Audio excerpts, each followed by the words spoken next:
buenas tardes a todas y a todos. Estamos en el segundo encuentro de este seminario que tiene por título Sartre entre el existencialismo y el marxismo, seminario que está vinculado al mismo tiempo, ¿no?, al seminario permanente sobre marxismo. Nosotros en el encuentro anterior el seminario versa sobre tiene como centro la conferencia que da Sartre en 1961, Marxismo y Subjetividad. Hicimos en el encuentro anterior una presentación del seminario en líneas generales. Vimos un poco el contexto en el cual Sartre pronuncia esta conferencia. Y estuvimos viendo los dos primeros puntos de la conferencia, ¿no?, que tenía la introducción, y el segundo punto que tenía por título Contra Lukács. Hoy lo que estaría bueno llegar a ver son los dos puntos siguientes. El primero tiene por título La importancia de no saber, y el segundo tiene por título El antisemita. Bien, la dinámica que habíamos tomado para este seminario, en tanto se trata de una conferencia no larga, menos de 30 páginas, es ir leyendo los distintos puntos, comentarlos, debatirlos, hacer referencia a partir de algunas de las afirmaciones de Sartre a otras obras del autor, como así también hacer referencia al debate en que se puede inscribir cierta afirmación. Lo que diría es que, como me interesaría avanzar en estos dos puntos, ir leyendo, porque podemos comenzar a leer. No sé si quiere leer alguien, como digamos en el encuentro anterior había leído Laura y después Jacqueline. Puedo leer yo, como ya dije anteriormente. Quizás el tema es que no resulte tan monocorde, ¿no?, estar siempre escuchando mi voz. No sé si alguien quiere leer.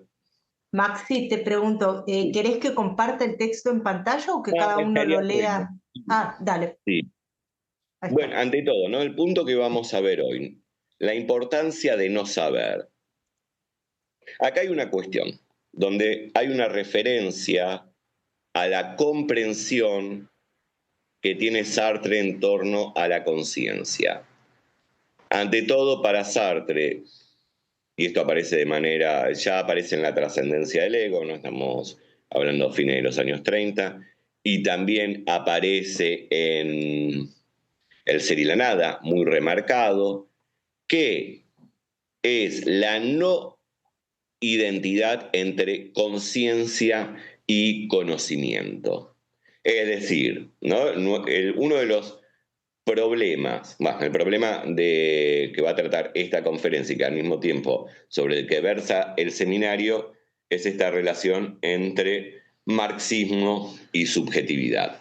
La cuestión en torno a la subjetividad, que presenta, la forma en que lo presenta Sartre en esta conferencia, va a estar relacionada, sin lugar a dudas, con su trabajo anterior en torno a la subjetividad. Bien, en este caso es importante señalar lo que estábamos diciendo. Ante todo, ¿es lo mismo subjetividad que conciencia? No, pero bueno, podemos ver ciertas cuestiones que tienen en común. Ahora bien, la importancia de no saber. Primero, para ir comprendiendo algunos de los planteos que va a hacer Sartre en este punto, es justamente la conciencia no es igual a conocimiento. Y por otro lado, la relación originaria de nosotros con el mundo no es de índole epistemológica, no es de índole nociológica, a diferencia del planteo moderno que se centra, tiene como fundamento la relación del hombre con el mundo a partir del conocimiento, esta relación originaria para Sartre está dada por medio, es en la acción. Nuestra relación originaria con el mundo es la de la acción, no la del conocimiento. Y ahí, ¿no?, vamos a tener esta centralidad de la acción que ya aparece en el ser y la nada, y que posteriormente, estamos hablando de 1943, en 1960, Crítica de la razón dialéctica, continúa siendo fundamental. Lo único que sí, hay un traspaso terminológico donde sí, en el ser y la nada aparece el término acción, en la Crítica de la razón dialéctica va a aparecer el término de praxis. Bien, ¿alguien quiere leer? El texto, si o querés, lo leo. Si querés, Maxi, empiezo yo y después nos vamos pasando la posta. Sí, si no lo leo yo, como ustedes quieran. No, dale, dale. No por una cuestión de no aburrir con mi voz. No es otra cosa. Leo la primera parte. La Sí. importancia de no saber. Supongamos que un trabajo se ejecute por medio de un instrumento, exigiendo con ello una superación práctica de la situación hacia un fin. Eso supone el conocimiento de la finalidad y de los medios, de la naturaleza de los materiales, de las exigencias inherentes del instrumento, y en una sociedad capitalista, la de la fábrica donde se trabaja, sus normas, etc. Tenemos Bueno, pues ahí... una cosa, ¿no? Supongamos que un trabajo se ejecute por medio de un instrumento, exigiendo con ello una superación práctica de la situación hacia un fin. Ahora bien, esa primera oración ya supone la comprensión de la praxis tal como aparece en la Crítica de la razón dialéctica. La praxis es una negación de una situación determinada, de un status quo determinado, orientada hacia un fin. Es decir, en este sentido, la lógica inmanente de la praxis es una lógica dialéctica. Se niega una situación para afirmar una nueva que aún no es. Esta estructura ya está en el ser y la nada. La acción, dice Sartre, es por principio intencional, tiene una intención. Toda acción es, por lo tanto, teleológica. Una teleología, sin embargo, que no surge de una necesariedad o necesidad causalista, sino que emerge de la libertad. La conciencia crea una situación no existente, un estado de cosas que no existe, un ideal, y a partir de ese ideal es la finalidad, es el telos. Y a partir de esa finalidad se transforma el mundo. Se niega la realidad para afirmar aquello que no es. En ese sentido, la acción es la negación de lo que es en pos de la afirmación de lo que aún no es. Y esa lógica de la acción está presente en la Crítica de la razón dialéctica. Y ahí lo que vamos viendo es la relación entre el existencialismo sartreano, como Sartre incorpora el existencialismo sartreano, su propio existencialismo, al marxismo. Esta centralidad de la acción que en 1960 va a ser la centralidad de la praxis. Sí. Tenemos pues ahí todo un saber técnico. Todos esos conocimientos son objeto de un saber orgánico y al mismo tiempo de un saber práctico, puesto que pueden ser adquiridos en ciertos casos mediante un aprendizaje. Pero las posturas que debemos adoptar para manejar el instrumento, para utilizar los materiales, no reclaman en ningún caso el conocimiento y menos aún el detalle de los músculos, los huesos, y las conexiones nerviosas que permiten mantener una posición u otra. Dicho de otro modo, ahí existe una objetividad sostenida por algo que escapa del conocimiento y que no solamente no se conoce, sino que su conocimiento sería incluso, en ciertos casos, dañino para la acción. Consideremos un ejemplo muy sabido. Si cuando se desciende por una escalera se detiene uno en la conciencia de lo que está haciendo, y si requiere que esa conciencia determine lo que hace, acabará trastabillando, ya que la acción pierde el carácter que debería tener. Claro, acá tenemos un punto muy importante, ¿no? Hay cierto saber práctico que no hay un saber práctico que es el manejo de un instrumento, el manejo de una máquina, etc. Sin embargo, ese saber práctico exige un no conocimiento. Por ejemplo, de mi propio cuerpo. Acá hay algo que es importante, que incluso en el encuentro anterior había surgido una pregunta sobre, creo que había sido Karina, me parece, que había hecho una pregunta sobre el cuerpo para sí y el cuerpo para otro.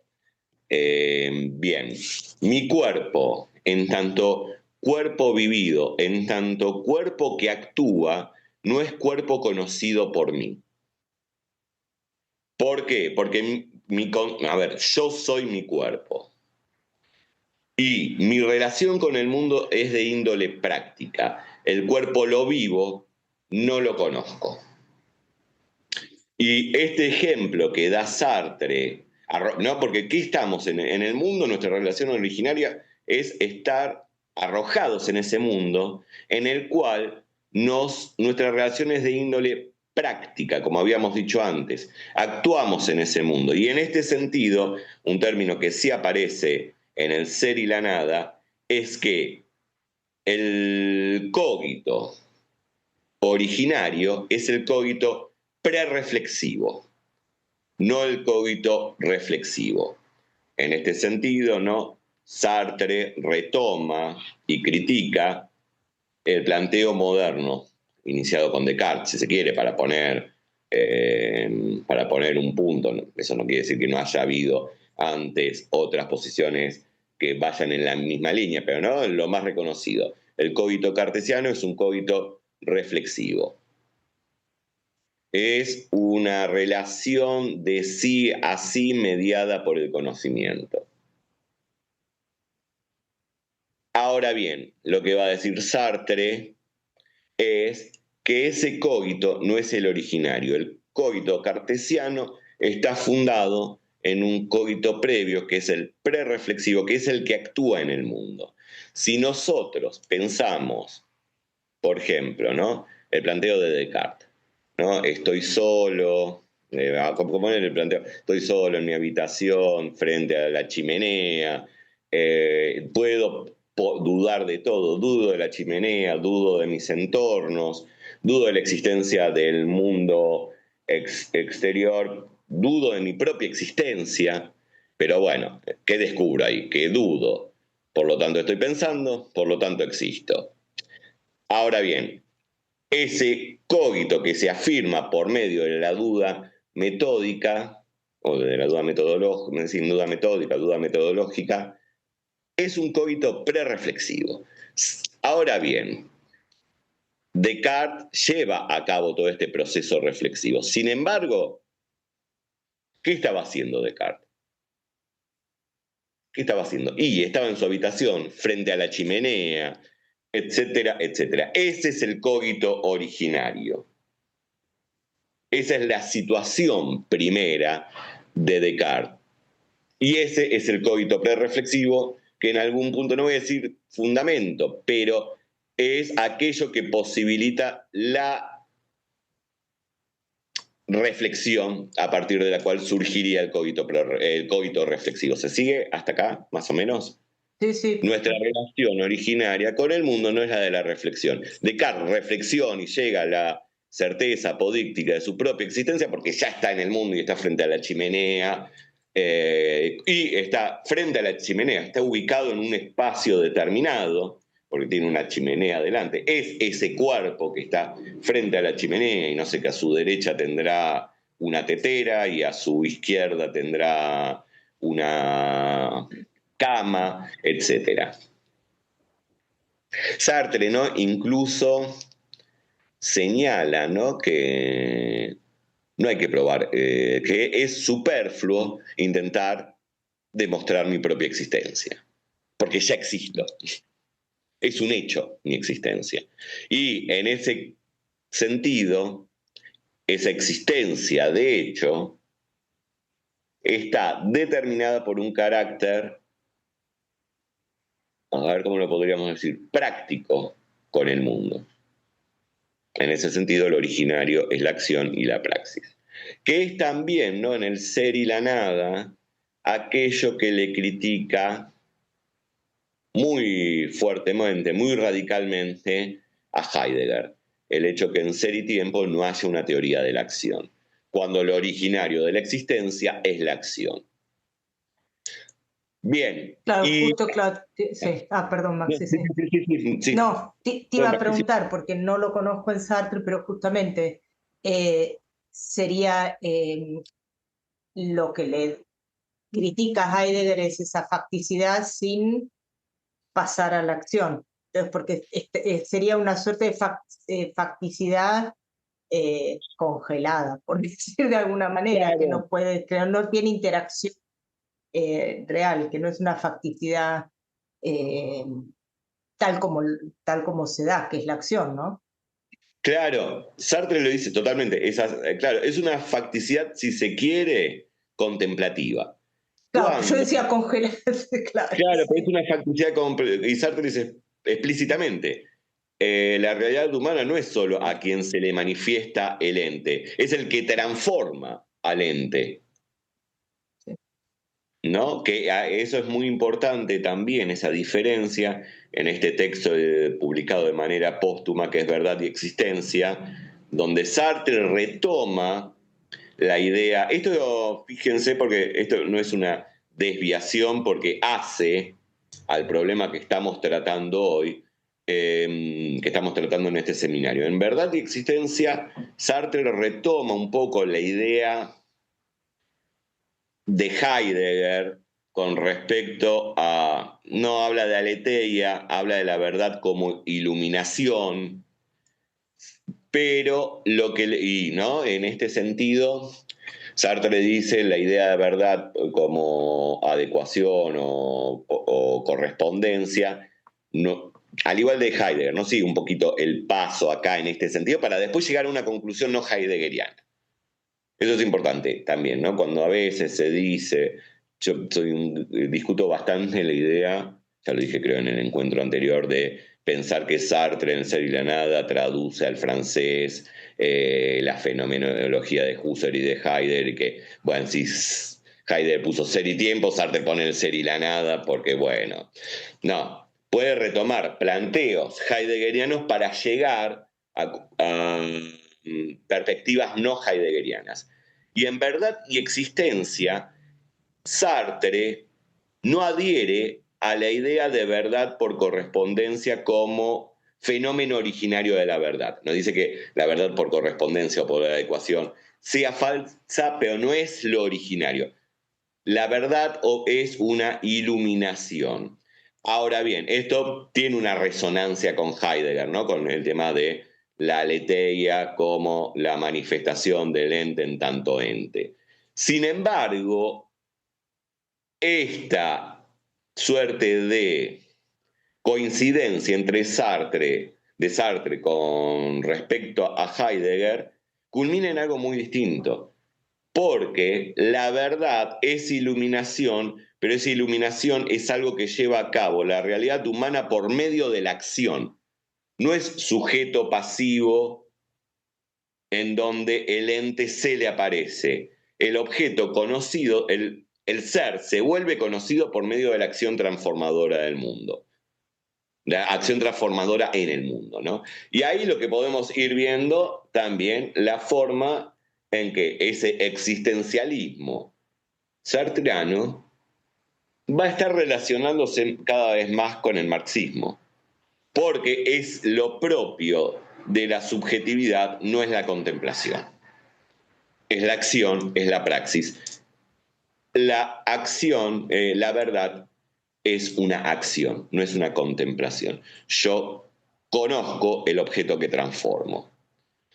Y ahora bien, con respecto a este ejemplo que pone a lo último Sartre, consideremos un ejemplo muy sabido, si cuando se desciende por una escalera se detiene uno en la conciencia de lo que está haciendo y si se requiere que esa conciencia determine lo que hace, acabará trastabillando, ya que la acción pierde el carácter que debería tener, ¿no? Y claro, me subo a una escalera y estoy pensando lo que está haciendo cada uno de mis músculos, porque en ese sentido, cuando yo estoy involucrado en la acción, vivo mi cuerpo porque soy mi cuerpo, no lo estoy conociendo. Es el cuerpo para sí del ser y la nada, ¿no?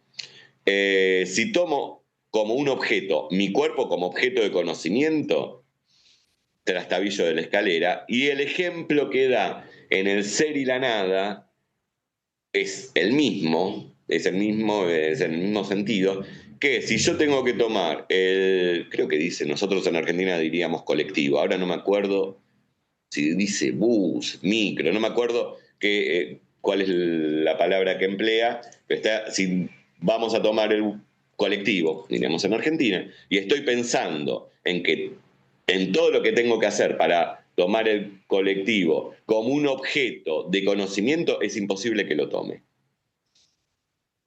Cuando estoy arrojado en la acción, no hay una reflexión, ¿no? Y la acción es el fundamento. El fundamento no, es lo previo, lo originario a la acción. Bueno, si alguien quiere hacer una pregunta igualmente y si no avanzamos. O comentario, ¿eh? Sí, No, que es la creo actitud. que... Perdón. no, Sí, dale, dale, Laura. No, era una oración nomás, que es la actitud antepredicativa, ¿no? Claro, totalmente, sí. Es la actitud antipredicativa, sí. No, lo mío era que pensaba en un ejemplo que es muy clásico, ¿no? O sea, cuando uno piensa en la propia cadencia de su respiración. O sea, uno empieza a reflexionar en cómo está respirando y automáticamente hay algo ahí que como que rompe con bueno, con esa actividad hasta cierto, involuntaria, pues, bueno, no es involuntaria, de hecho, pero no es el latido del corazón que lo pienso y lo puedo detener, sino en el caso de la respiración sí es muy específico, ¿no? Porque no es propiamente involuntaria, puesto que lo puedo detener, pero al mismo tiempo tampoco estoy pensando todo el tiempo en ello, porque si no empiezo a asfixiarme. Entonces creo que es como uno de esos ejemplos que sirven como para ilustrar esto. Totalmente. Y el otro es el parpadeo de los ojos. El parpadeo, ¿no? Y ahora con lo que dijo Jacqueline, todo vamos a centrar, y con lo que dije yo, vamos a centrarnos en si estamos parpadeando o no, lo pasamos a un plano de mayor conciencia y nos vamos a desconcentrar de lo que estábamos haciendo. Pero esto que decís de la respiración, Jacqueline, tal cual, e incluso cuando uno es chico tiene eso, estoy respirando, y yo me acuerdo de que me pasaba con el parpadeo de los ojos, que tengo que pensar en parpadear, ¿no? Y es como un pensamiento que entra y se puede volver una rumiación obsesiva. Pero bueno, ¿no? Sí, continuemos. El que quiera Constatamos leer. así.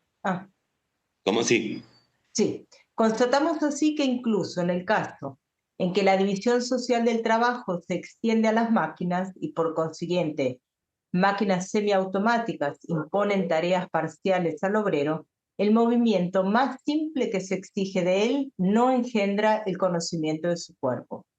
El movimiento que ha de ejecutar puede ser mostrado, pero la realidad orgánica del desplazamiento, de la transformación de la postura y del cambio del todo en función de la parte no pertenecen directamente al conocimiento.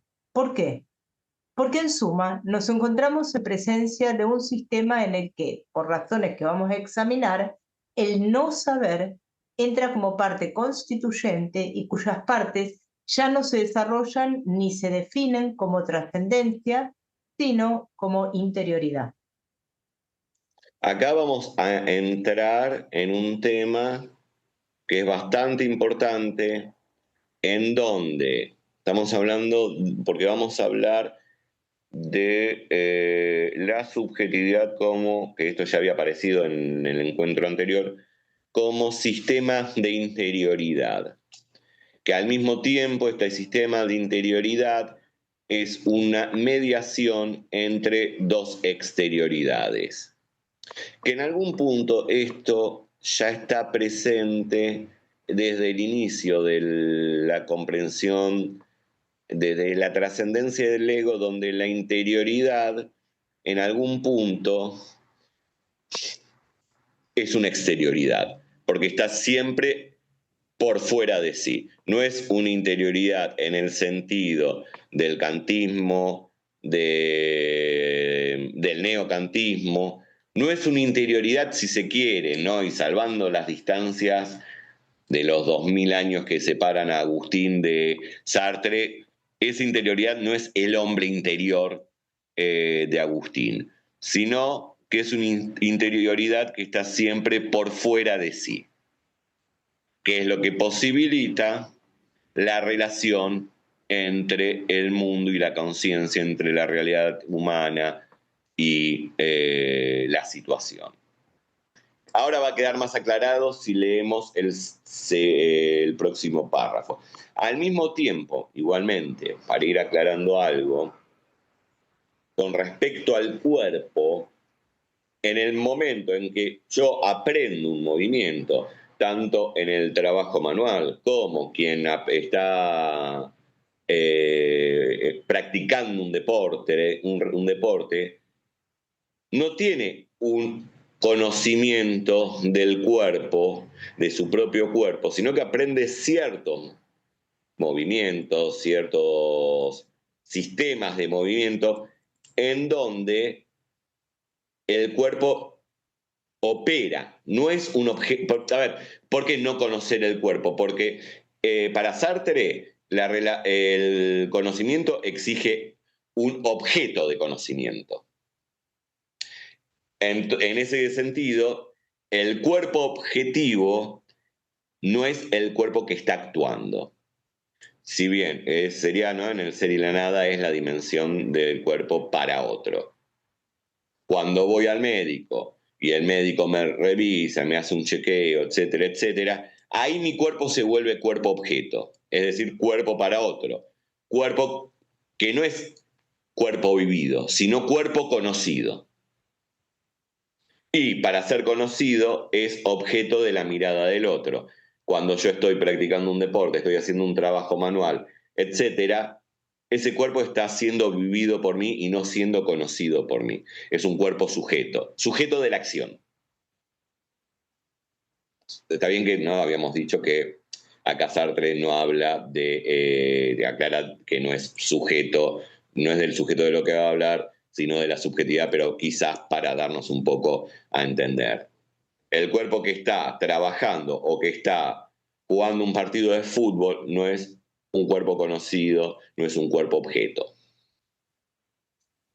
Maxi, una pregunta, porque al leer el texto, para ver si se puede usar como ayuda de lectura, pensar que esa interioridad no tenemos que entenderla como, no sé si es correcto decirlo así, pero como una categoría de sustancia, porque todo el tiempo habla de esa interioridad como movimiento, como sistema, No, todo lo que se vincula con un proceso, y estamos quizás en una tradición donde la interioridad es casi algo, como un hipoqueimio, no sé cómo decir, como una sustancia sobre la claro, cual no, después... nunca hay sustancia, porque incluso la propia definición que da Sartre de la conciencia en el ser y la nada es el absoluto no sustancial, no es Claro, sustancia. lo que vimos, eso te quería preguntar, si se puede pensar igual que como estudiamos la conciencia en el ser y la nada.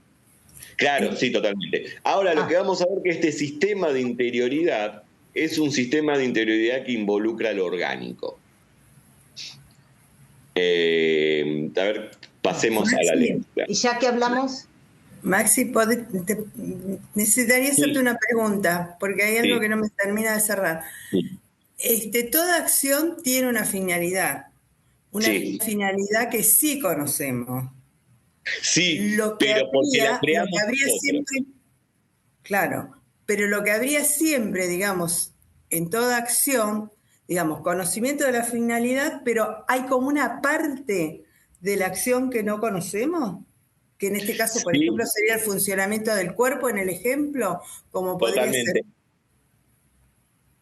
totalmente. Por ejemplo, y tampoco hay que comprender el hecho de que toda acción está guiada, surge con una finalidad. Es lo que, porque toda acción es acción con sentido. No pensemos sentido como algo, no sé, grande, sino sentido porque está hecho con una finalidad. Hay una orientación. Ahora bien, ese sentido que mueve a la acción, esa finalidad que mueve a la acción puede no darse, porque estamos arrojados en un mundo, en una facticidad, en la contingencia, y bien puedo llevar a cabo una acción llevo a cabo una acción para ayudar a alguien y lo termino perjudicando. Porque hay una tragicidad de la acción. ¿No? No pensemos que la finalidad, toda acción es teleológica, sin embargo quizás no se cumpla, no se realice esa finalidad. Y ahí está la cuestión trágica, porque soy responsable. No era las intenciones no me libran, ¿no? A diferencia de Kant, las intenciones no me libran de mi responsabilidad. Sartre pone como ejemplo en el Ser y la Nada, Constantino cuando propone hacer una segunda capital de Roma, él no estaba pensando que la institución de una segunda capital iba a debilitar a la primera Roma. Sin embargo, lo hizo. Ahora bien, ¿fue una acción? Sí. ¿Tuvo consecuencias inesperadas? Sí. ¿Es responsable? Sí. ¿No? Acá, entonces, ¿cómo medimos la acción? No nos libra nuestras buenas intenciones de ser responsables de si causaron una catástrofe.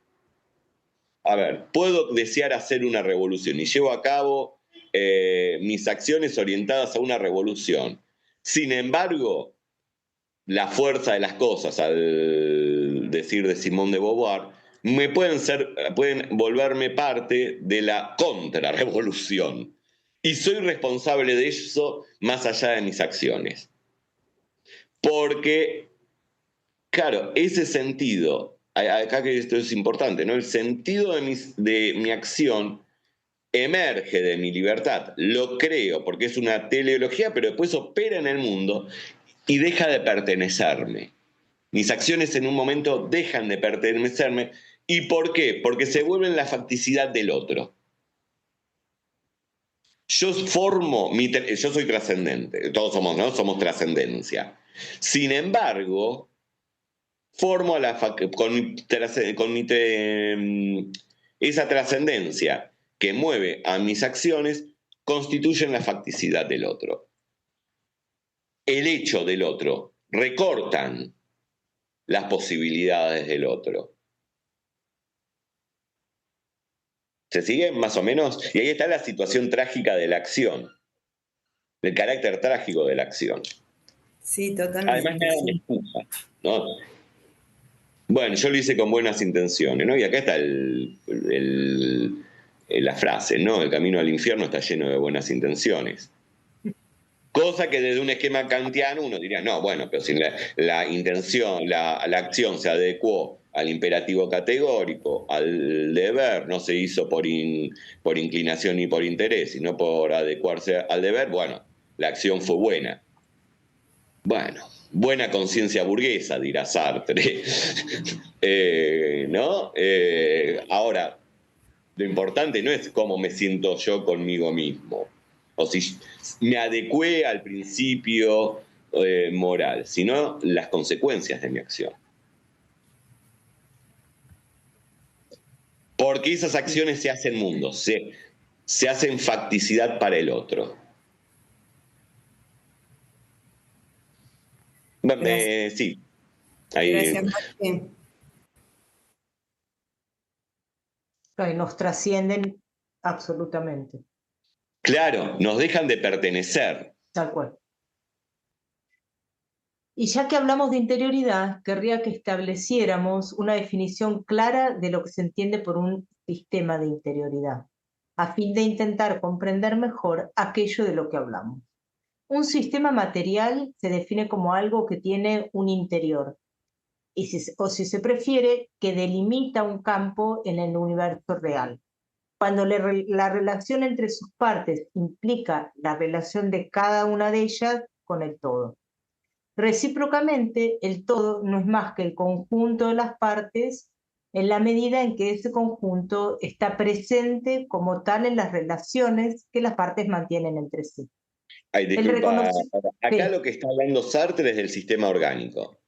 Mientras que la materia inorgánica puede ser comprendida a partir de relaciones de exterioridad, ¿no? Una cosa al lado de la otra, donde lo que prima es una lógica de parte-extraparte, donde el todo, ¿no? el sistema del reloj, ¿no? La mecánica del reloj, ¿no?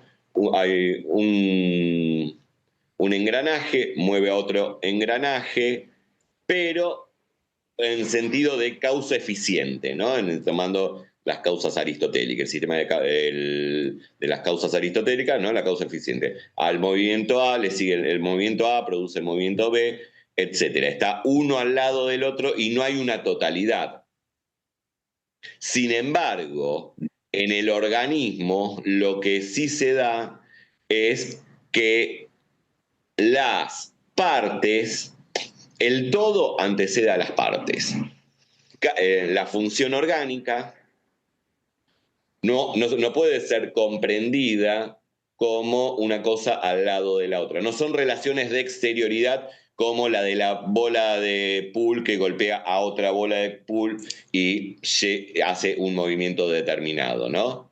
Esas son relaciones de causa y efecto lineales, causa eficiente, mientras que en el organismo, ahí el todo no precede a las partes, sino que hay partes que se relacionan de manera externa. Sin embargo, en el organismo, sí el todo precede a las partes y las funciones significan, las funciones del cuerpo orgánico, se dan como un sistema donde hay, Sartre lo dice explícitamente, esto lo trabaja en la crítica de la razón dialéctica, relaciones de interioridad, no las leyes de la mecánica clásica, que son, ¿no?, de objetos externos entre sí que se relacionan de manera causal, sino que en el organismo, en el organismo, el todo precede a las partes y cada uno se relaciona con el otro de una manera que no es mecánica. A ver, se sigue esto, más o menos, ¿no? Es la diferencia entre materia orgánica y materia inorgánica. Mientras que la materia inorgánica es pura exterioridad, en la materia orgánica hay una interioridad. En el cuerpo. El reconocimiento de nuestro estatuto orgánico como sistema de interioridad no debe, sin embargo, hacernos olvidar que estamos también definidos por un estatuto inorgánico. De manera que, si podemos considerarnos como un conjunto de células, también se nos puede tratar como un sistema inorgánico, como cuando se dice, por ejemplo, que un organismo humano contiene entre un 80 y un 90% de agua, o cuando somos objeto de fuerzas mecánicas, quedando con ello situados en el mundo inorgánico. Se puede decir, por consiguiente, que lo orgánico no es un conjunto de objetos específicos que vienen a añadirse en la naturaleza de lo inorgánico, sino un estatuto particular de ciertos conjuntos inorgánicos. Estatuto definido por la interiorización del exterior. Es decir, que lo que el organismo vive bajo la forma de una relación de interioridad puede igualmente concebirse como un conjunto físico-químico. Es como si el conjunto físico-químico no tuviera suficientemente determinado y como si en ciertos campos, ciertos sectores, ese conjunto de exterioridad se pudiera también definir mediante una ley de interioridad. Acá lo que va a aparecer es cómo esa interioridad es una mediación entre dos exterioridades. La exterioridad, hay una exterioridad que forma parte de nuestro organismo, acá lo que dice Sartre, si el 80% de nuestro cuerpo es agua, eso significaría una exterioridad constitutiva de nuestra interioridad. Y al mismo tiempo, la otra exterioridad es la materia inorgánica externa. Es decir, fíjense acá, mi cuerpo, es fácil, es la función orgánica. Por ejemplo, hidratarme. Es necesario hidratarme para que el conjunto orgánico que soy, el sistema de interioridad orgánica que soy, permanezca. Si no, muere, se descompone. Para eso hay una relación con el exterior en donde el agua, beber agua para complementar lo exterior que constituye mi sistema orgánico, mi interioridad orgánica. La nutrición. Las distintas funciones biológicas. Entonces, esto en la crítica de la razón dialéctica aparece como el primer momento, y es un poco complejo, como lo presenta Sartre, es como el primer momento de la dialéctica, aun cuando no sea totalmente dialéctico. Porque el cuerpo está constituido por materia inorgánica, el cuerpo, que es un sistema orgánico, está constituido al mismo tiempo por materia, es un sistema orgánico que está constituido en parte por materia inorgánica, y para poder preservarse, y acá hay una dimensión temporal que es una dimensión temporal no, sino una lógica temporal que es propia de la función, que es la siguiente, que la acción presente tiene como finalidad que el futuro se identifique con el pasado. ¿Por qué? Por la supervivencia. Yo me alimento para que en el futuro continúe siendo mi pasado. El estar vivo, estar sosteniendo el sistema. ¿Se sigue hasta acá? Puede parecer un poco... Y para eso estoy fuera de mí. Porque tengo parte de mi sistema orgánico, tengo que... se va gastando, se va diluyendo, se va yendo. Tengo que salir de afuera para nutrirme con el agua que está, para interiorizar una nueva exterioridad.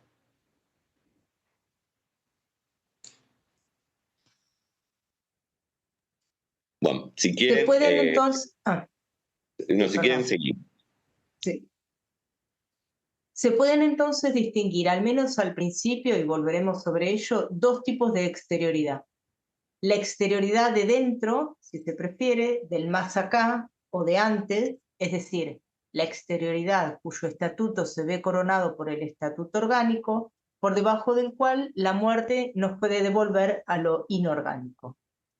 Y la exterioridad del más allá, que corresponde a lo que el organismo, para mantener su estatuto de tal, encuentra frente a sí como objeto de trabajo, como medio de necesidad y de satisfacción. Acá hay un tema, ¿no? Se ve acá queda bastante claro. Esa exterioridad que forma parte, claro, de antes. ¿Por qué de antes? Porque es lo previo, es el pasado. Es el pasado que me constituye y por el cual tengo que, para preservar ese pasado, tengo que llevar a cabo la acción presente. Es la función orgánica, y aquí es algo interesante que aparece en la crítica de la razón dialéctica, que ahí es medio, no que Sartre sea ambiguo, sino que ve una ambigüedad, que habría una dialéctica incluso en el animal.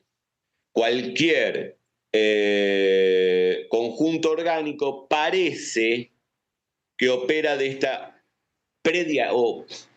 una protodialéctica sería. Una protodialéctica. ¿Por qué una protodialéctica? Porque la acción se lleva a cabo con el fin de que el futuro se identifique con el pasado. Por eso, ¿no? Sartre acá dice, o si se prefiere, del más acá o de antes. Mientras que la dialéctica histórica conlleva a la idea de que ese futuro por el cual se lleva a cabo la acción no se identifique con el pasado.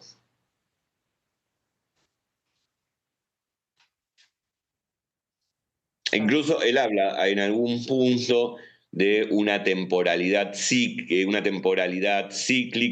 que sería la propia del organismo vivo frente a la temporalidad histórica, en donde el futuro no se identifica con el pasado. Claro, si no, no habría posibilidad de ningún tipo de transformación, de revolución, de nada. Claro. Sería una constante repetición de lo ya sucedido. Claro. A ver, puede parecer complejo, pero pensemos que nos alimentamos para preservarnos. El preservarnos es que sigamos siendo como somos, que sigamos siendo en el futuro como éramos en el pasado. Frente, repito, a la temporalidad histórica en donde el futuro ya no se identifica con el pasado. Sí, continuemos. Tenemos, pues, y no deberíamos olvidarlo nunca, una dialéctica con tres términos, lo que impone describir la interioridad del exterior por el organismo a fin de comprender su capacidad de reexteriorizar en el ser trascendente, mediante un acto de trabajo o de una determinación de la necesidad. Así pues, solo hay un momento que se puede llamar de interioridad y que es una especie de mediación entre dos momentos del ser trascendente. No se debería creer, sin embargo, que esos dos momentos sean distintos más que por razones de temporalidad o de distribución de ámbito.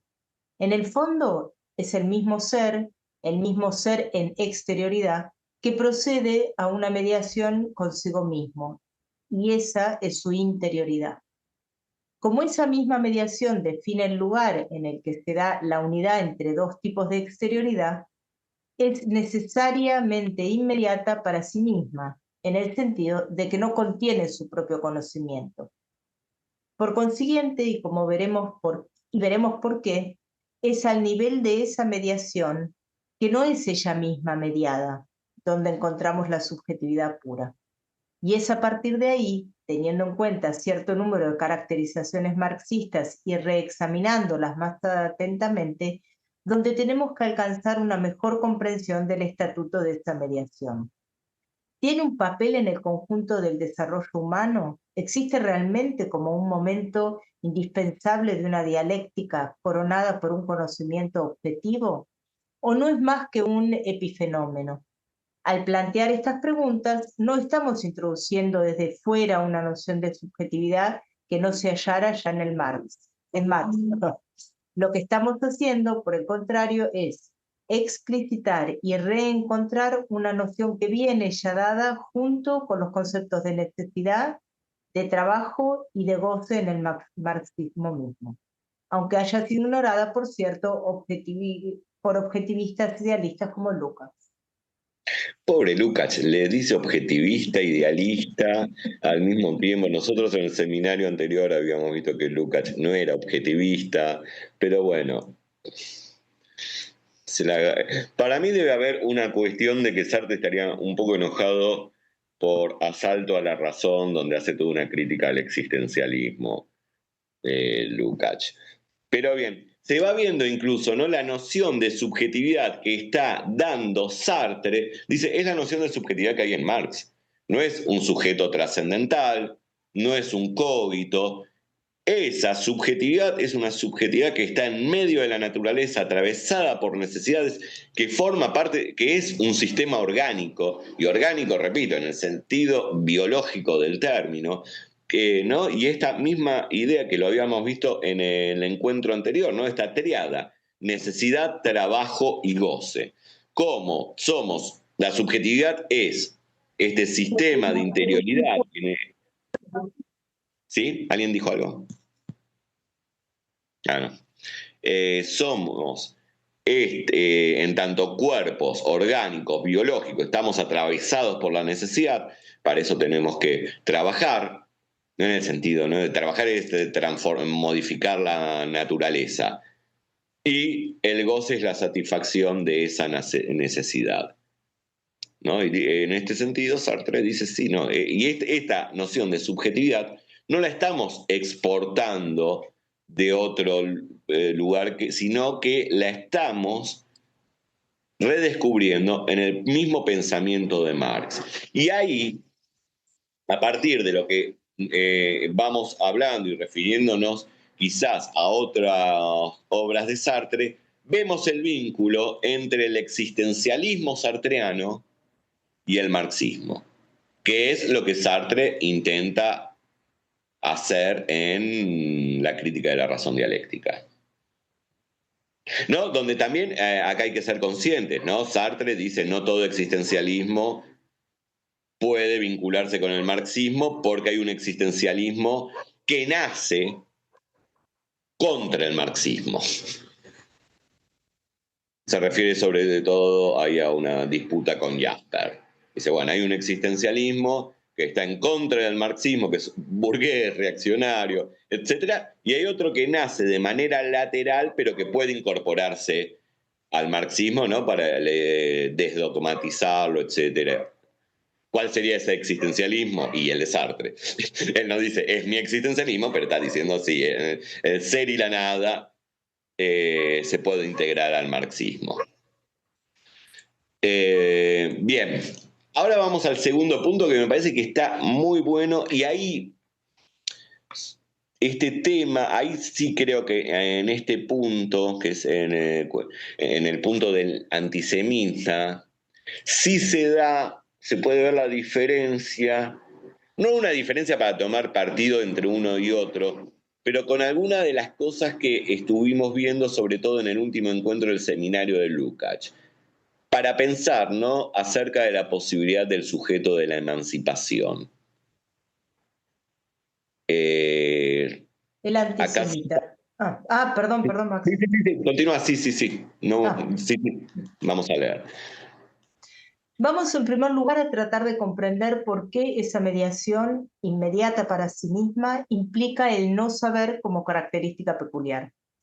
¿Por qué es necesario que el ser humano, en su praxis, que es conocimiento al mismo tiempo que es acción que engendra su propia comprensión, debe carecer al mismo tiempo, en el plano de lo que llamamos subjetividad, del conocimiento de sí mismo? Vamos a preguntarnos al mismo tiempo cómo podemos alcanzar en esas condiciones la subjetividad si la subjetividad es, en la práctica, un no objeto, si escapa como tal al conocimiento. ¿Cómo podemos entonces pretender afirmar verdades sobre ella? Todo esto, bueno, este repaso, ¿no? Sigo porque es más o menos lo que... Sí.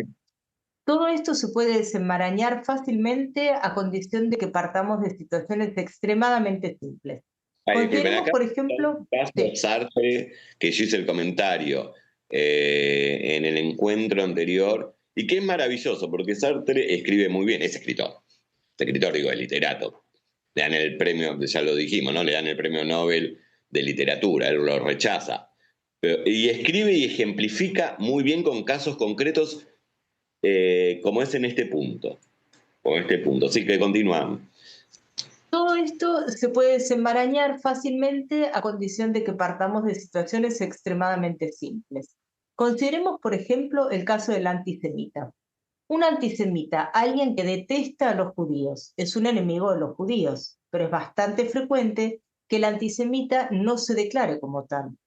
Cuando se Perdón, desarrolla un esta gran... parte es muy buena. Y Tengo un fíjense, amigo, tengo la típica, tengo un es amigo increíble. judío. Sí. O ahora, bueno, piénsenlo en situaciones actuales que quizás no hagan al antisemitismo. Pero lo que dice Sartre acá es maravilloso. Si continuemos. Cuando se desarrolla un gran movimiento social, como el provocado por los nazis en 1933, entonces puede encontrar el valor para proclamar odio a los judíos. Pero normalmente no es eso lo que hace, sino que declara, ¿yo antisemita? No, yo no soy antisemita. Me parece simplemente que los judíos tienen tal o cual defecto, o que por consiguiente sería mejor no dejarles participar en la política, limitar sus posibilidades de contacto con no judíos en el comercio, ya que tienen algo que corrompe, etc. En resumen, ese hombre nos habla del carácter de los judíos que pretende conocer, pero lo hace en tanto que él mismo no sabe No se sabe. no se sabe como antisemita. Esa es la primera fase. Todos hemos conocido personas que nos dicen sobre los judíos cosas tan desagradables como quepa concebir, declarando que es la objetividad y no la subjetividad la que lo hace. Sin embargo, llega un Claro, momento en acá que es se importante, produce... no es que yo sea el Claro. antisemita no se reconoce como antisemita porque no tiene conocimiento de su subjetividad. Él habla de un objeto, los judíos son desagradables, son avaros, etcétera, etcétera. No tiene conciencia de sí mismo. Habla del otro. Suponiendo una objetividad, ¿no? Suponiendo que Exactamente. expresa la objetividad. Claro, expresa la objetividad. Sí. Sin embargo, llega un momento en que se produce algo.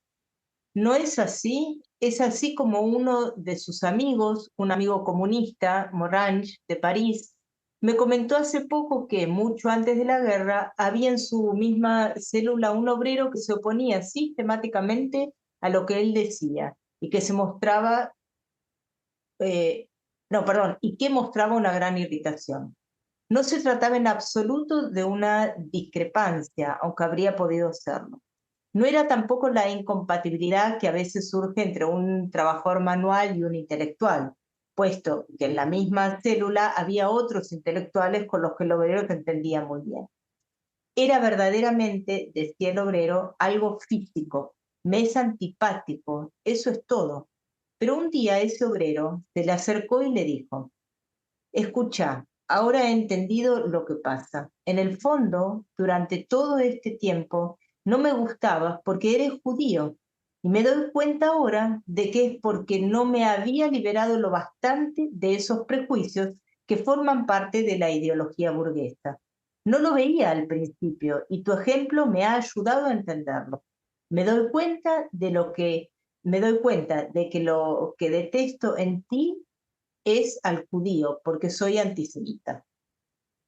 Excelente, ¿no? Esta descripción que da Sartre es el traspaso de pronunciarme sobre el objeto sin tener conocimiento de mí, porque la subjetividad no tiene conocimiento de sí de manera originaria. Sin embargo, y acá Sartre lo va a ver en el próximo párrafo, en tanto esté involucrado en una situación determinada, en el Partido Comunista, con una perspectiva ideológica determinada, una visión del mundo determinada, etc., eso el ser antisemita le viene de fuera. Él se conoce y se reconoce como antisemita por ese afuera, porque en esa primera relación no hay conciencia de antisemitismo, porque el juicio está hecho sobre esa objetividad, expresa, como bien dijo Laura, es una expresión sobre una objetividad. Ahora bien, también es el ver la cuestión, y esto es muy importante verlo, prejuicios que forman parte de la ideología burguesa. En tanto, y esto Sartre también lo trabaja en reflexiones acerca de la cuestión judía, la forma en que Sartre va a decir, ¿no?, que el antisemitismo es absolutamente coherente con el pensamiento burgués. Ahora bien, hay una oposición en este trabajador manual que en un momento llega a reconocerse como antisemita entre las categorías propias del pensamiento burgués y las categorías propias del marxismo. En tanto, el pensamiento burgués no piensa a partir de categorías tales como clases sociales, carteles, monopolios, etcétera, imperialismos, sino que piensa a partir de individuos. Hay individuos que son malos, hay razas que son malas, que son perversas. Y hay algo que en reflexiones acerca de la cuestión judía es fantástico, que habla del optimismo metafísico del antisemita. El antisemita cree que el mundo está bien hecho, que hay un orden natural. No puede aceptar que el mundo esté mal. El bien ya está dado, no es algo que debemos crear.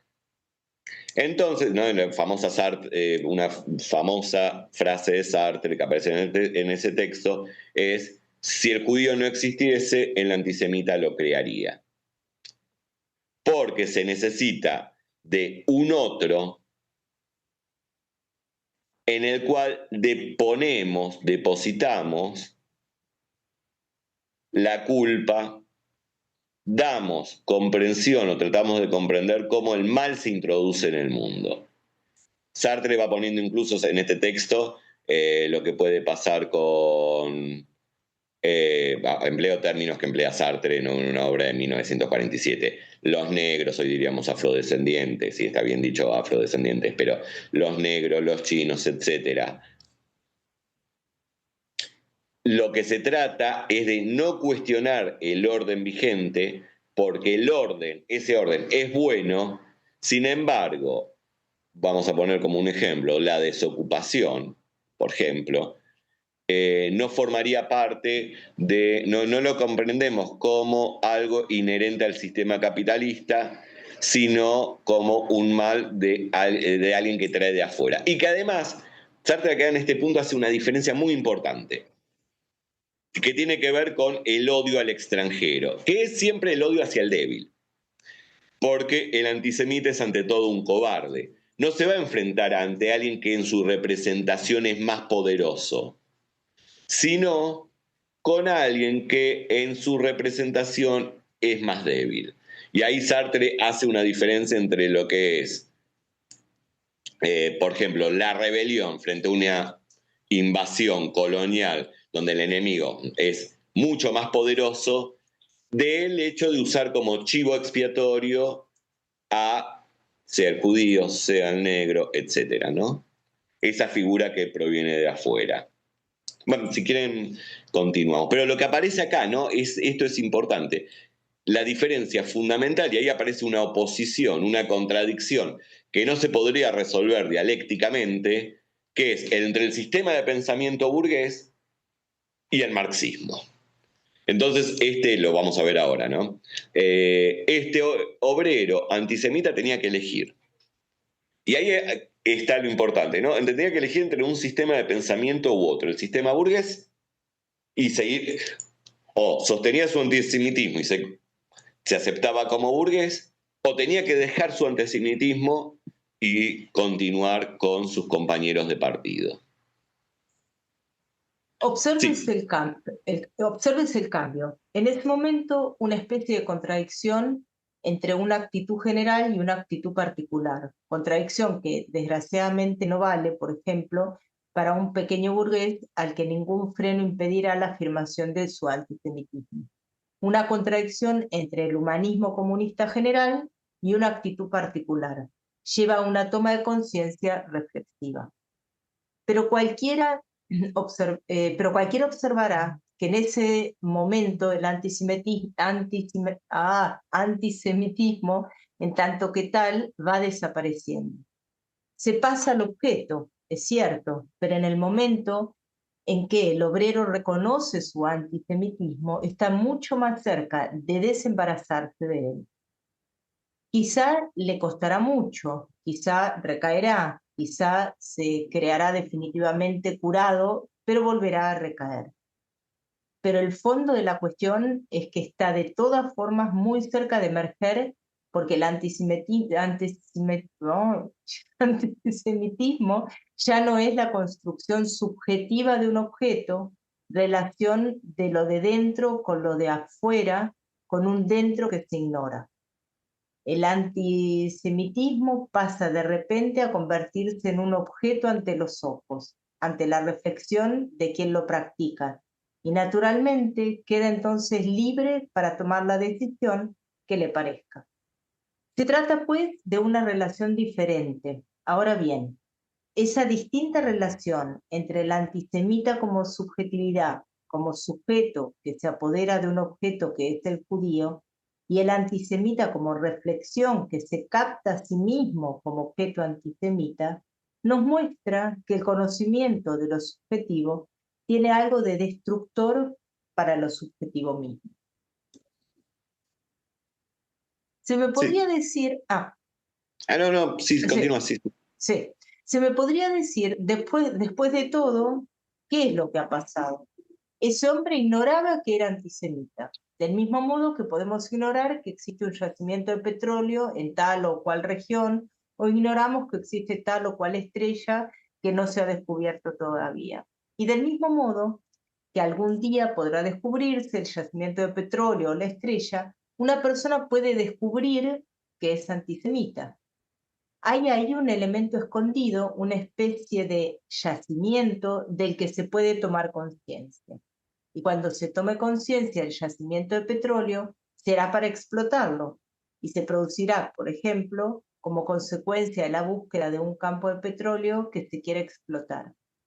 Pero en el otro caso, si querés podemos pasar para abrir después el debate así, al último párrafo, que me parece que está bien. Pero si consideramos, ¿no? Sí. Pero si consideramos la acción que ejerce el conocimiento sobre ese obrero que era inconscientemente antisemita, vemos que transforma radicalmente el objeto conocido, en el sentido de que se ve obligado o bien a dejar de aceptarse como obrero socialista, como comunista, o bien a no seguir aceptándose como antisemita. Se produce algo que lo transforma completamente. Ha construido dos sistemas en el sentido en que ha totalizado como exterioridad a un camarada judío por serlo, y asimismo diciendo, yo soy un antisemita. La palabra dada supera entonces de lejos el trabajo que ha realizado sobre sí mismo. Lo reclasifica, lo establece como objetividad dentro de un grupo, introduce un sistema axiológico de valores que le promete un porvenir y le impone un compromiso. Sí, yo soy antisemita, significa detesto a todos los judíos. Eso quiere decir que la semana que viene, cuando me encuentre con uno, lo detestaré igualmente. En términos de valor, eso significa que ya no soy alguien que comparte los valores de mis camaradas y que por el contrario, en nombre de estos mismos valores, estoy condenado y es preciso entonces que elija entre condenarlos o condenarme a mí mismo, etc. En resumen, desde ese mismo momento el objeto es radicalmente diferente como objetivo. Se convierte en compromiso, conducta objetiva, objeto de juicio de valor, relación con la comunidad entera, hipótesis sobre el porvenir. Ya no estamos en aquel momento de la subjetividad en que el único objeto era ese individuo que se había tomado por judío. ¿Quiere eso decir que no era antisemita cuando hacía eso? En la medida, bien entendido, de que mantenía dentro de sí un residuo de la sociedad o la ideología burguesa que no llegaba a disolver, sí, lo era. Pero en el sentido en que hubiera en él un yacimiento que lo hacía antisemita, no lo era. No lo era en el sentido de que estaba simplemente realizando un intento subjetivo de orientarse en un mundo que no entendía, que eludía su propio conocimiento, su propia distancia de sí mismo y su propio juramento, su propio compromiso. Así vemos que la aparición de la subjetividad objeto implica para la propia persona una transformación. Bueno, podemos terminar por acá y pasar al diálogo, debate, preguntas, etcétera, si les parece.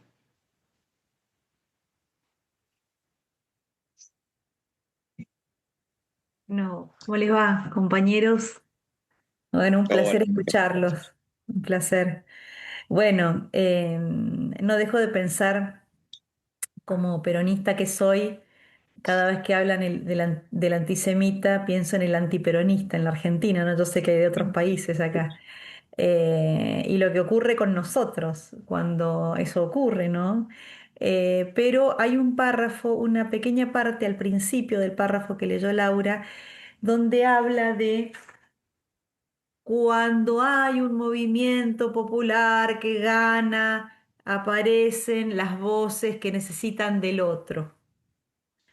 Y Sí. ahí se cuela el tema del poder, ¿no es cierto? Porque ¿quién puede darse el lujo de ser antisemita o antiperonista si no hay un poder detrás que sustenta ese planteo del otro, ¿no? De ese total, de lo totalmente otro? Que da, bueno, no sé, Maxi, me gustaría una reflexión si es que se cuela Gramsci acá con eso de la hegemonía cultural. Me gustaría que me ayudaras a entender primero si mi sensación es esa, es que está leyendo en la línea de lo que Sartre quiso decir. Y segundo, si podemos ver a un Gramsci que se cuela ahí con esto de, bueno, cuando hay una hegemonía, cuando hay un poder que de alguna manera legitima esas voces, cuando esas voces descansan en ese poder, porque ese poder no los va a perseguir si opinan exactamente lo mismo. No sé, bueno, me hizo ese eco en la cabeza y me gustaría que lo desanudaras un poquito. Sí, ante todo, lo que va a decir Sartre se acota perfectamente a lo que vos señalás, porque el objeto de Sartre no es el judío, no es la tradición hebrea, y él lo aclara muy bien. Hay una crítica que le hace Levinas a Sartre, que le dice, bueno, pero cuando no Sartre dice si el judío no existiese, el antisemita lo crearía, y dice, se pone a hablar con Levinas de la tradición judía. Sartre no está hablando del judío, está hablando del antisemita, el cual se presenta como una elección existencial, ontológica y metafísica. Era lo que decíamos antes. Hay un pensamiento, un optimismo metafísico, esto es palabra que emplea Sartre, un término que emplea Sartre, y que nosotros lo podemos ver al leer la historia. Cada lugar del mundo tendrá su propio, cada país, cada región tiene un poco su propio optimismo metafísico, ¿no? Una ingenuidad que significa la exclusión y la eliminación del otro. Si nosotros, en esto que estás señalando en torno al peronismo, ¿qué aparece? ¿No? La Argentina era un país bien, había un orden natural, bueno, potencia, granero del mundo, etcétera, etcétera, creado por los inmigrantes. También tendríamos que ver el tema, ¿no?, del mito del inmigrante, ¿no?, que vino con todas sus ansias de trabajar, con una mano adelante y otra atrás, y construyó la Argentina, hasta que el peronismo trajo a los cabecitas negras del interior. Y ese es el objeto dentro de nosotros, Argentina, ¿no? Estamos viendo que el depositario de todos los males que aquejan a la Argentina ni siquiera es un extranjero, fíjense, acá se da algo, sino que es el propio, es el que estaba desde antes, pero migra de las provincias a Buenos Aires, sobre todo a Cava, ¿no? Totalmente. Y ahí aparece esta idea que es lo más difícil, es muy difícil cómo lo encara, cómo lo presenta Sartre, porque forma parte de una opción metafísica, de una forma de ver el mundo. Y en este sentido, lo que decíamos antes, mientras que el marxismo opera con ciertas categorías, ciertos conceptos, no, lo que estamos diciendo, clases sociales, colonialismo, imperialismo, cartelización, monopolios, etc., el antisemita se mueve bajo otros criterios propios del pensamiento. Podemos decir lo que dice Sartre también, propios del pensamiento burgués, donde no ve totalidades, donde no se guía a partir, no piensa a partir de estas categorías, y entonces aparecen individuos o razas, aunque no exista el término raza hoy por hoy, pero grupos de individuos que son los que corrompen lo que estaba bien, corrompen el mundo. En Francia lo corrompe el judío, en la Francia la Francia del siglo XX, primeras décadas del siglo XX. A nosotros, en Argentina, acá hay gente que no es de Argentina, lo corrompen las migraciones internas, los que estaban antes que nuestros abuelos, ¿no? Los que quizás son hijos de inmigrantes, somos hijos de inmigrantes, ¿no? Todo este mito del inmigrante europeo como fundador de Argentina y todo esto. Lo podemos ver hoy también en los problemas que se van dando en Europa, en donde también no se da una cuestión de historialización, ¿no? Sí, se producen migraciones del norte de África hacia ciertos países europeos, y esos países europeos tenían como colonias a esos países de África. Bueno, eso no se ve. Hay la idea, y también esto tan peligroso, ¿no? Que es la idea, en el caso de lo que va a decir Sartre, del ser francés, que apareciera algo así como una metafísica, un orden ontológico, una esencia de Francia. Y acá, con lo que vos estás señalando cómo aparecería Gramsci, Sartre dice lo siguiente: el antisemitismo, y esto lo podemos trasladar, ¿no?, a otras formas de negación del otro, y recordemos, siempre es un otro débil, es un otro que me resultaría fácil presentarlo como mi enemigo. Sartre dice que este es un fenómeno propio de las clases medias. Él dice que, si querés hacer las relaciones con Argentina, lo tenés acá es muy fácil. Sartre lo presta. Es un fenómeno propio de las clases medias. Sartre dice, las clases proletarias no son antisemitas, pensemos, ¿no?, en mediados del siglo XX, de la década de 40, están muy vinculadas al marxismo, al sindicalismo, al Partido Comunista, al Partido Socialista, no son antisemitas. La clase media sí, pero dicen las élites no son antisemitas, porque las élites defienden sus intereses y emplean el antisemitismo para generar esta hegemonía en la clase media, en donde también, fíjate lo que dice Sartre acá, es muy interesante. El antisemita lleva a cabo una apropiación mistificadora de la tierra y de Francia, al negar al judío él, que sería un pobre infeliz. Sartre dice eso, alguien mediocre, que nada. Habla de la clase media. Se concilia y se identifica con las clases altas, porque los dos son franceses. No son antisemitas, son franceses. Es decir, el pequeño burgués, la clase media, se identifica por medio de esta apropiación mistificadora de la tierra y de la tradición con el de la clase alta, con el verdadero dueño de la tierra, operando como principio de exclusión. ¿Y por qué puede hacer esto? Bueno, ante todo porque es alguien que obra de mala fe. Sartre va a decir eso, huye de su libertad, huye de su responsabilidad, no se acepta, no, claro, además nunca quiere, no va a aceptar nunca involucrarse, o no involucrarse, sino ver que él está en una situación mucho más semejante a la del vulnerado que él ataca que al de las clases dominantes. Pero al atacar a las clases vulneradas, del cual él está mucho más cerca, se identifica con la clase dominante. Interesante también lo que dice acá Sartre cuando señala, las clases altas, las élites, no piensan en estos términos.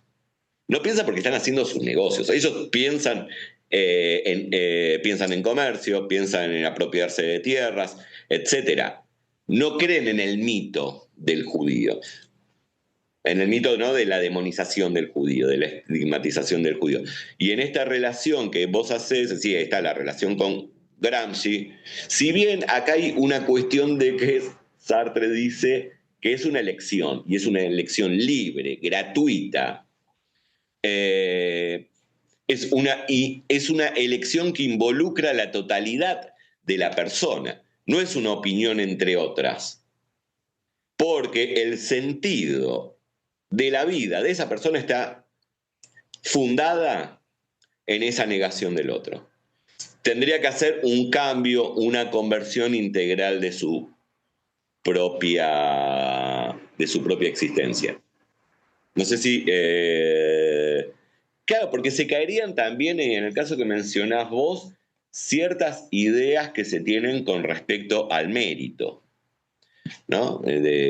Tengo que afirmarme. Mientras que en el otro, estoy viendo, en el caso que estás diciendo vos del racismo, clasismo de nuestras sociedades, y hay una existencia basada, fundada, en que no soy ese otro. Bueno, los cabecitas negras, lo que decimos acá. No soy el cabecita negra, soy el hijo de inmigrantes europeos. Donde nadie nos... además, ¿no?, que esto se destierra un poquito haciendo... Si vino en la década del 20 o del 30 y esa migración pudo, entre comillas, progresar económicamente porque había un estado de bienestar, había leyes laborales, etcétera, etcétera, que se vieron tan beneficiados como los otros sectores a los que niegan por un mismo proceso político, pero necesitan diferenciarse de ese proceso político, porque no son ellos, sino que operaron por mérito propio, ¿no? Y nosotros somos, y hoy son los descendientes de aquellos que bajaron de los barcos, ¿no? Bueno, terrible, ¿no? Incluso un presidente que no era de derecha dijo, todos se acuerdan, ¿no? Los argentinos bajamos de los barcos y los brasileños bajaron de los árboles. Terrible. Y no es el actual presidente. Pero bueno, nada. Sí, Karina, ¿no? Y estaba también Claudio, ¿no? Cualquiera de los dos. No, Karina. Bueno, hola Maxi, hola. Quería un poquito esto que estaba diciendo acá la compañera Marita con respecto al gorilismo, ¿no? Propio de nuestra región, en realidad, porque el gorilismo es propio de la región, me parece, a esta altura del partido, más allá de que en este caso particular de Argentina son los antiperonistas. Pero a mí me parece que, a diferencia de lo que estás diciendo que propone Sartre, esto de que el antisemita se deshace de ese otro, anula la humanidad de ese otro como alguien débil a quien puede desechar, en el caso del gorilismo argentino, me parece, por lo poco que puedo saber, que salió a partir de un fortalecimiento, de un movimiento fuerte, es decir, la deshumanización de los cabecitas negras y la deshumanización de aquella plaza donde se fue a proclamar que Perón saliera a estar en Cana y volviera y se produce todo este proceso del peronismo, es un movimiento fuerte, no es alguien débil de quien nos podemos deshacer. Dicho esto, por supuesto, pasaron, no sé, 70 años y todavía nos encontramos con el mismo discurso gorila que no puede deshacerse de un movimiento como el peronista. Entonces ahí no me cuadra lo de, digamos, sí lo veo en la acción de deshumanizar, de decirnos cuca, que somos no sé qué, pero si no es por la acción, no lo veo tanto como lo que Sartre dice de deshacernos de alguien débil, porque en este caso es un enemigo para ellos fuerte. Por lo menos es lo que yo creo, por más que se diga lo que se diga, creo que el movimiento peronista, o como ahora se llama para ser más inclusivo, los movimientos nacionales y populares, son movimientos más fuertes. No son como el judío que era fácilmente desechable en el periodo entre guerras, que terminó con la catástrofe de la Segunda Guerra Mundial. No sé, no lo esa parte no la veo tan reflejada como lo que dice Sartre, así que no le encuentro una explicación desde el existencialismo o marxismo sartriano, así que no lo puedo entender. Claro, lo que yo diría, y tenés razón porque incluso podríamos decir algo, esa demonización del otro que opera los judíos son minoría, estamos hablando de Francia, medio del siglo XX, en Europa son minorías, ahí el ataque se da, esa demonización hacia las minorías, mientras que en ese gorilismo se da hacia las mayorías. Ahí tenemos una diferencia enorme. Y creo que también tendríamos que verlo desde la perspectiva de qué pasa de las diferencias entre un país central y un país periférico.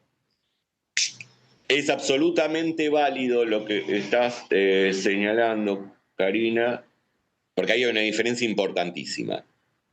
E incluso el hecho, pero donde podemos, y sería rico quizás trabajarlo como este fenómeno que está describiendo Sartre, se puede pensar, nos puede servir para pensar nuestra situación argentina, pero también latinoamericana en líneas generales, donde ese otro... Hay dos cuestiones, está muy bien lo que dijiste, Karina, porque hay dos cuestiones donde la diferencia es enorme, pero pareciera ser un proceso similar, es que ese otro que hay que negar y que hay que eliminar porque es el responsable de todos los males, primero, no es minoría, es mayoría. Y en segundo lugar, no es extranjero, es autóctono. Ahí hay una diferencia, y ahí habría dos diferencias que servirían para pensarlo, porque incluso es el blanco europeo el que vino, ¿no? Mientras que en Francia se hace referencia a este ser francés, etcétera, que puede provenir desde hace siglos y vino alguien de afuera. En el caso latinoamericano, el que pronuncia ese racismo, esa demonización del otro es el que vino de afuera, es el extranjero. Pero toma como extranjero al autóctono. Porque si alguien es... Claro, totalmente. Ahí está el tema del colonialismo. Sí, totalmente. Porque habría que ver, incluso en el caso francés, si no es el mismo, ¿qué pasaría, qué debería pasar en Argelia? Ese otro es el nativo incluso, ¿no? Claro, ahí aparece la cuestión, sí estuvo muy bien, la cuestión del colonialismo, porque además cómo se presenta, ¿no? Las ideologías de dominación en nuestras regiones del mundo aparecen también por el lado del colonialismo. Ahí va a tener ciertos cambios y ciertas transformaciones. No sé si pude orientar la pregunta, Karina, pero igual no es tanto para responder, sino que me parece que está bueno ir viendo las diferencias para trabajarlas. Totalmente, Así sí. claro, Sí, en el genial. seminario de literaturas africanas lo que apareció es que son justamente los originarios considerados no habitantes con derechos, porque esas tierras no son en realidad tierras propias, sino que son tierras apoderadas, lo que decía Marita, el ser colonia, son como ciudadanos expatriados en su propia tierra. Claro, sí. Y ahora pienso también en algo que aparecía en China, ¿no? En China durante la ocupación, bueno, en Japón, Inglaterra, etcétera, y que aparece en las películas de Bruce Lee, ¿no? Prohibido entrar negros y chinos. No negros, perdón, chinos y perros. En una de las películas de Bruce Lee aparece ese cartel. Y era en el propio territorio, ¿no? Y es el nativo el otro. El nativo se vuelve el extranjero. Sí, y ahora Claudio, disculpa que te había...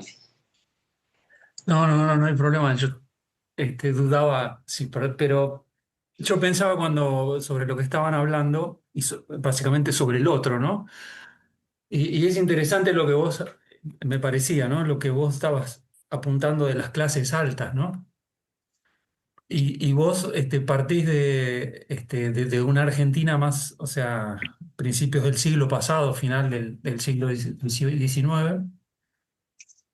Entonces, a mí hace mucho tiempo que me da vueltas y me hace ruido, ¿no? Y el verdadero otro, uno podría pensar, y que fueron realmente erradicados, son los anarquistas. ¿Mm? Porque eh, preguntar en una academia sobre el anarquismo y, ¿entendés? Y sin embargo, yendo al tema también, o sea, yo soy del interior, así que el tema de Cabeza Negra me cabería, salvo que no soy morocho, ¿viste?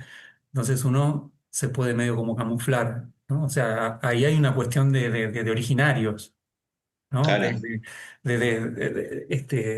De origen, ¿no? O sea, básicamente iba por ahí, ¿no? Europeos. Ahora, el tema sí, lo pensaba por los anarquistas por el hecho de que ellos eran los verdaderamente los agentes disolventes de la patria, ¿no? ¿Mm? Ahora, es Entonces, muy interesante... Sí, sí, continúa. no, entonces llegó la generación del 80 y eran los enemigos públicos número uno, y llegó el radicalismo y fueron los enemigos número uno, y llegó el peronismo y fueron los enemigos, y hoy los pocos, los ínfimos que quedan haciendo algún intento de organización son judicializados inmediatamente. O sea, Hay algo y estás señalando y que es muy interesante, cómo estás hablando de los anarquistas, estamos hablando también de los extranjeros. Es muy interesante que el tema del gaucho, la figura del gaucho, desterrada, aniquilada, digamos Facundo, el exponente de la barbarie que no ahorre sangre de gaucho porque es esto lo único de humano que tienen, la guerra contra la barbarie. Bueno, y esto es muy interesante también, si queremos ver vínculos, cuando Sarmiento lleva a cabo sus viajes por Francia y Asia, él toma contacto con, creo, no sé si lo llega a conocer personalmente, con Bugeaud, que es el mariscal encargado de la conquista de Argelia, y que tiene el lema de a la barbarie se la combate con barbarie, al fuego contra fuego, y era el terror en Argelia. Era entrar en una aldea, incinerar a los nativos, etcétera, etcétera. Sarmiento queda maravillado con ese tipo de lucha contra la barbarie, viene a la Argentina y es lo que intenta llevar a cabo, ¿no? En la famosa guerra de policías, etcétera, etcétera, contra los gauchos. Y es interesante lo que estás diciendo vos, porque después aparece el gaucho cuando vienen otras inmigraciones, y las que estás diciendo vos, ¿no? La que te traen vienen los anarquistas, los comunistas, socialistas, etcétera. La figura del gaucho se vuelve una figura de poder. ¿Para qué? Para hablar de una argentinidad. Digo, el gaucho que por el mismo poder había sido destruido. El texto fundacional de nuestra Argentina es Facundo, es contra los gauchos. Y después se vuelve una figura del poder, ¿no? Y para hablar de una verdadera argentinidad contra los anarquistas y los comunistas. Claro que se va produciendo desplazamientos, ¿no? En esto es muy interesante. Bueno, y después tenemos, ¿no?, la figura del gauchito durante la dictadura, ¿no? La mascota del mundial había sido el gauchito. Pero sin embargo, en esto pienso en José Pablo Feynman cuando él hablaba de el que mejor describe al gaucho es Sarmiento. Porque lo describe, pero a ver, ¿en qué sentido? ¿En qué sentido? No es sarmientino Feynman. Es el gaucho que sí representaba un peligro para la civilización, ¿no? Porque es el gaucho guerrero, es el gaucho guerrillero, si se quiere, ¿no? Frente también, ¿no?, como va mutando la figura del gaucho en las representaciones, ¿no? Que es el hombre servil y que toma mate, que le dice sí al patrón. Acá no hablo del gaucho como figura histórica real, sino como aparece en las representaciones, ¿no? Después tenemos Don Segundo Sombra, etcétera, ¿no? Pero ese señalamiento, ¿no? Las montoneras. El gaucho de las montoneras es el que describe Sarmiento. Y en todo caso es el que, desde una tradición más emancipatoria o nacional popular, ¿no?, es el que podríamos reivindicar, ¿no? Pero se nos contrapone al gaucho de las montoneras el gaucho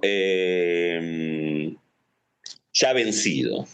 Vamos, no sé, alguna pregunta. No sé si respondí más o menos, pero sí creo que está bueno tu planteo, Claudio.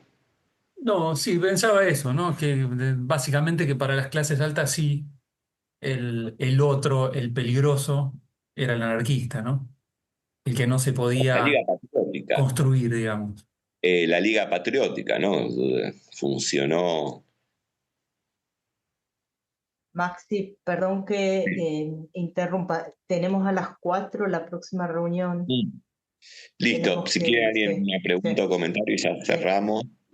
El gaucho de no montoneras, por lo que recuerdo, sobre todo en zonas todavía donde el gaucho tiene una vigencia problemática actual, se habla del gaucho domesticado. Exactamente eso, el gaucho domesticado, ¿no? Cuando nosotros tenemos el gaucho de, no sé, Güemes, ¿no? De los grandes próceres que tendríamos que hacer. Es increíble, ¿no? Lo de Güemes. Perdónenme la digresión. Nosotros vemos películas como 300 y nos asombramos.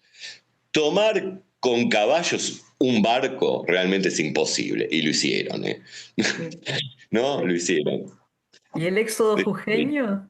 El exo jujeño. También es increíble. De eso tendríamos que hacer películas y sería maravilloso, ¿no? Bueno, volvemos al horario habitual, ¿no? El 4 de septiembre nos vemos a las 3, como siempre. Esto fue como puso Maxi en el grupo de WhatsApp ayer, fue una excepción. Así que bueno, volvemos el 4, el 18, siempre a las 3, como siempre. Muchísimas gracias. Muchas No, Gracias. gracias, ¿eh? Maxi. Dale, bueno, Hasta luego. gracias. Buen fin de semana, muy lindo. Buen fin de Sí, semana buen para fin de todos. semana largo. Chau, chau. Chao, chao.